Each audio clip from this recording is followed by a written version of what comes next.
Hello, my name is Abby Godoy. I am an Oxford graduate holding a Master's of Philosophy in Social Anthropology, and today I will be presenting a section of my dissertation, which I have abstracted and entitled Policing the Pandemic, a Case Study of Belize.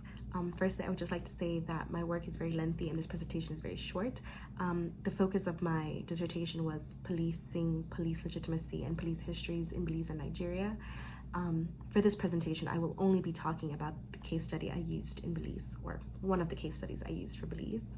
And so I think it's really important to discuss why I chose to historicize the pandemic and why it is my point of departure. And so I believe that COVID-19 created a moment of exception, and I use the theory of coronacine to describe the imbalance of political power created during this time. It is from this that I assert that the state of exception resulted in the deregulation of legitimate force as governing bodies and the branches that represent them observed extended powers during this time. So on a daily basis, in normal times, the government and the police are concerned with preserving your rights and your safety. But COVID-19 created a completely different realm where that became secondary and health and the biopolitical became the primary concern of the government and police. And that's what created a gray area for policing. So I had to create this entire ethnography from a digital landscape and point of view because I could not physically go back to Belize during COVID-19 and conduct the research that I wanted to. And so I think it's very important to note that one of the things that I propose is that the imbalance of political power was best observed virtually in what I call the global virtual spectacle of terror. And this refers to the way that we were experiencing the world during COVID-19 when we were isolating and our phone screens, our TV screens were the way that we saw the world. And this is how we began to witness state-sanctioned violence. And a prime example of this is with George Floyd, where there was a global community of people all watching the same video where a man is killed in broad daylight by a police officer. And so that's kind of the background of COVID-19 and how people began to experience and witness state-sanctioned violence, in my opinion. And so moving on to my case study, I would just like to say that I'm very passionate about social justice, and picking this case was something very personal, and I hope that I am able to shed light into some insights into this case that perhaps have not been explored on the media and through the news. And so case study one that I used is Ladi Gillett. I think it's also important to kind of mention some of my methodological work, as it is very important and pertinent to how we conduct research in the post-COVID world. And so I began my ethnography with an imaginary vignette. This just means that I set the scene for what Placentia Beach might have felt like on the night that Ladi Gillett died. I, of course, was not there, and so I do not claim that any of my vignette is true. I just thought it was a very interesting way to begin this chapter. And so I hope that many of you will know the case details, as I do not wish to linger on them describing the events of the night. Instead, I would like to focus on the points of exploration that I found were insightful from the case. And so while my study was on COVID-19, the questions that were raised went beyond and pointed to more systematic issues in the histories of policing. And so the first question I asked myself when I saw the case was, why would a whole unit be sent to investigate two young men on the beach? The proportion of officers present to suspects did not seem to have a definite correlation to me. I, of course, am not an officer and have no idea what the standard is, but I am studying legitimate force and policing, so I know what over-policing looks and sounds like. And naturally, that is exactly what it felt like was happening. And I took to the news archives and I began to see a pattern. So while Ladi Gillett made me think about the particular time period of COVID-19, it also led me to question what policing looked like in Placentia in the past. And I used News 5 articles, Channel 7, which are very good sources of archive work for this. And so what I saw was a pattern, and I started to realize that Placencia, the peninsula itself, is one of the most over-policed areas of Belize, which is surprising, as police are also only centralized in a little over a mile of road. This is called spatial policing, and in order to understand why this might be an issue, you have to look at the surrounding geographical area. The peninsula has undergone immense development, and as I explored how the peninsula is marketed and sold for consumption to foreigners and the affluent, it becomes clear that there is an ongoing process to create and ensure social homogeneity. So I went into incognito mode and I began to research how someone from the outside might see Placencia. And the peninsula is obviously marketed as a very luxurious type fantasy land playground for people with lots of money. And so this means that there are enclaves of affluent migrants and Belizean elite who have created a pattern of social segregation as the landscape of Placencia now articulates security, seclusion, and services.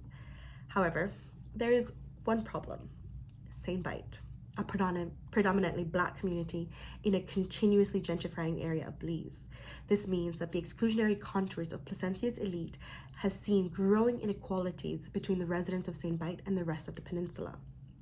This, of course, has created racial tensions. When you have a predominantly Black community constantly conflated and described stereotypically as violent and problematic without any deeper exploration of the causes, it creates systemic ideas of social and physical disorder that legitimize aggressive police surveillance. The more we talk about St. Bite and certain areas of Placencia as problematic, the more it is over-policed and surveilled. And so going through the news archives and reading how the Commissioner of Police and other official media liaisons describe the violence and unrest in St. Bite, it points to a regime of robust policing that has taken place over the years without much exploration as to why. This, of course, for me, opened up consideration for the production and reproduction of cultural racism by state actors. Simply, Placencia is idealized as a place of order and safety for its white residents, while police in this area are aggressively proactive when dealing with residents of color, and this proactiveness is celebrated, which is a whole other can of worms, but I just think it's really important to make that note. This ideal encompasses the race and place effect, which posits that close proximity to perceived white domains make people of color more susceptible to increased police scrutiny than those in predominantly Black locations. To return to the case of legitimacy, it is evident that law enforcement in Placencia, backed by private security, is waging a war against Black residents, as their actions highlight the capacity for unregulated violence against those racially categorized as threatening. Again, how would the situation been different had it been two white residents socializing on the beach that night? Looking at the Human Rights Committee's report for 2021, it is clear justifiable force in Belize's regulations is very subjective, and in a time of exception can lead to the extension of police powers beyond that which we normally regulate. These instances of police brutality in Belize have no civilian oversight body. I find this important to note, as internal investigations of these crimes have created a legacy of abuse. So, simply put, in a country where there is already so much gray area into police legitimacy and police force and when it is justifiable force, COVID-19 created a new world for this, and there is really no way of knowing who is accountable and how this accounting process takes place without the civilian interest in cases, which I think that many people touch on social media, as I observed. And so I would like to kind of segue into what the methodology to this case was. And so using digital media, I followed the circulations, reimagining, magnification, deletion, translation, revision, and remaking of a range of cultural representations, experiences, and identities of state-sanctioned violence throughout the COVID-19 pandemic. This kind of ethnography is patchwork ethnography, and I am part of a generation of anthropologists who were not able to do the traditional forms of ethnography, and so patchwork ethnography kind of refers to the way that we take methodologies from one kind of tradition and kind of put that into the digital space. And so I was very lucky in the fact that the COVID-19 cases of police brutality were encapsulated and frozen in time, as I would be able to go back into the comment sections, into group chats, and just kind of read off what people were saying and kind of still preserve the rawness of what was happening at the time. And so my thesis was littered with screenshots, statistics for hashtags, and the explanation of metadata properties. I looked at online communities that became offline to understand how the digital and analog forms of engagement are mutually constitutive. So one of the most important things that I learned throughout this entire process was that there is so much rich information digitally to capture what is going on during COVID-19, but most importantly, there seems to be very evident lack of questioning as to why certain areas are over-policed in Belize, when it seems that if you just take one step further back and look at the whole picture, it becomes quite evident that there is something major, like social segregation and racial tension, and just the way that bodies are treated during COVID-19 were completely different to any other time. And so being mindful of the time, I think I'm just going to stop right there. And I just want to say thank you to everyone who took the time to listen. I know it's been very short, but I would love to discuss this further if anyone has any questions. Thank you.